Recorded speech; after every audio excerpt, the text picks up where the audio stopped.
私が試乗しているのはヤマハの XJR1300 です。ご存知の方も多いと思いますけれども、元ベーシックでは専用の受付フォームから車両のレビューのリクエストを視聴者の皆さんからお送りいただいているわけですけれども、メイキットバイクの中で実は最も多いリクエストをいただいていたのがこの XJR1300 だったんですね。エンジンは空冷4ストローク4バルブ DOHC 直列4気筒エンジンを搭載しています。排気量は 1250cc で最大出力は100馬力、最大トルクは108ニュートンメーターということで、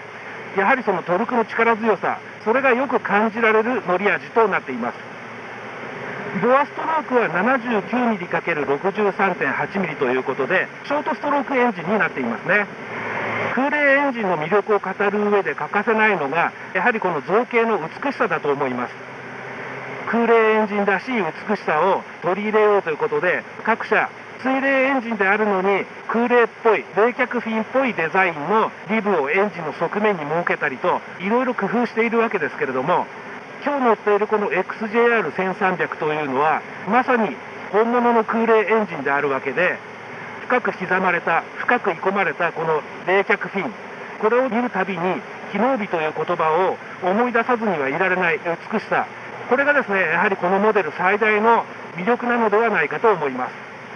実際のところは私もわからないんですけれども、設計上のクリアランスの大きさが空冷エンジンらしい微妙なバイブレーション乗り味を生んでいると言われているわけですけれども、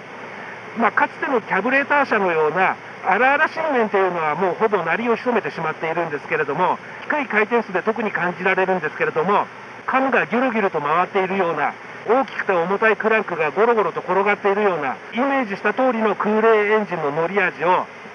かなり色濃く忠実に残している、そんなエンジンの乗り味になっていると思います。トランスミッションは5速なんですけれども今4速で走っています。でドゾーンは9500回転ということなのでギアを落としてエンジンの回転を少し上げてみたいと思います。はい、今3速ですね、3速だと4500回転、もう1速落としてみます。はい、今2速ですね、今2速で高速道路上速度は90キロ、これで、タコメーターの針は6000回転なんですけれども、今まさにですね、この6000回転というのが最大トルクの発生回転数ということで、さすがにですねこれぐらい回していると、最高出力は冒頭にご紹介した通り100馬力ということで、そこそこの数値という感じではあるんですけれども、トルクの方はですねやはり6000回転も回すと、かなり強力なトルクが感じられて、乗り味自体も、いかにもビッグバイクを豪快に乗っているという感じがしてとても楽しいですね。もう少し回転を上げてみます。はい、今タコメーターの針ちょうど7000回転、これぐらいで、2速、速度の方はちょうど100キロぐらいなんですけれども、やはりですねこのエンジン、なかなか制限速度が低いので、試すことはできないんですけれども、空冷エンジンとは言ってもさすが最新のエンジンよく回るなという印象ですね。ちょっと開けるとですねもうレッドゾーンまですぐに到達してしまいそうな勢いですね。かなり排気音の方も刺激的になっているんですけれども、マイクでこの音拾えますかね。空冷エンジンらしい、いかにも4気筒らしい排気音という感じで、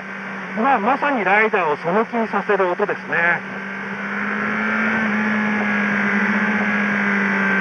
エンジンブレーキのバックトルクがかかった時の音もたまらないですね。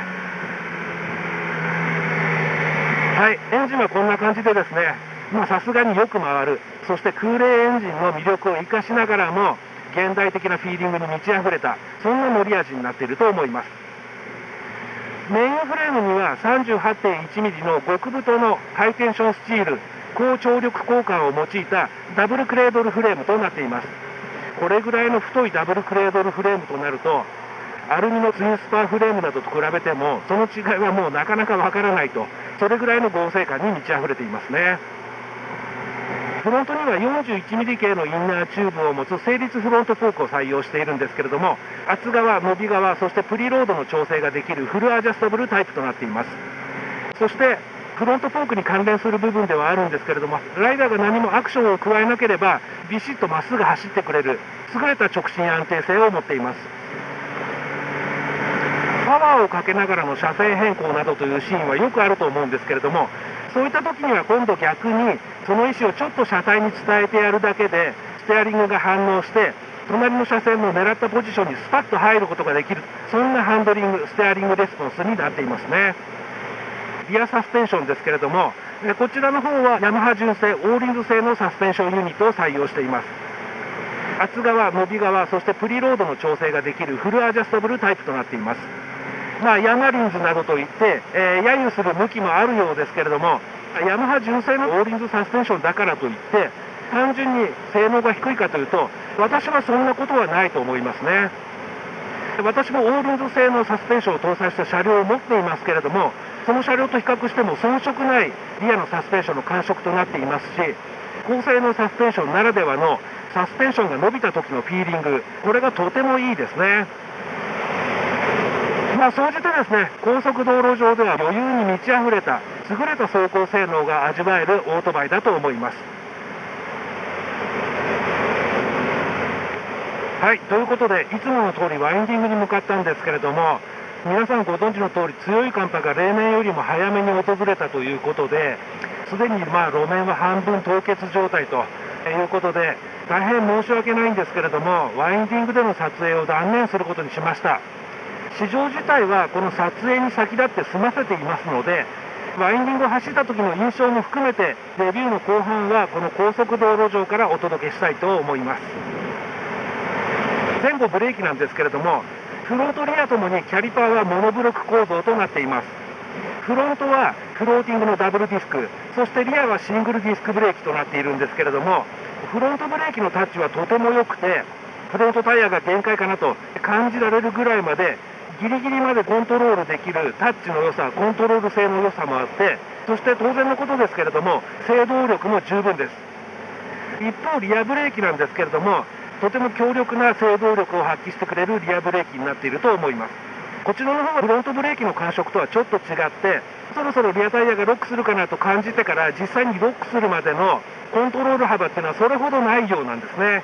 かなり強力なリアブレーキなので扱いには注意が必要かなと、そんな印象ですね。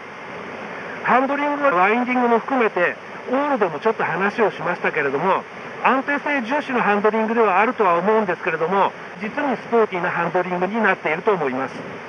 視線を向けた方向にそのまま向かっていくようなそんな感じのハンドリングになっていて、ワインディングに仮に持ち込んだとしても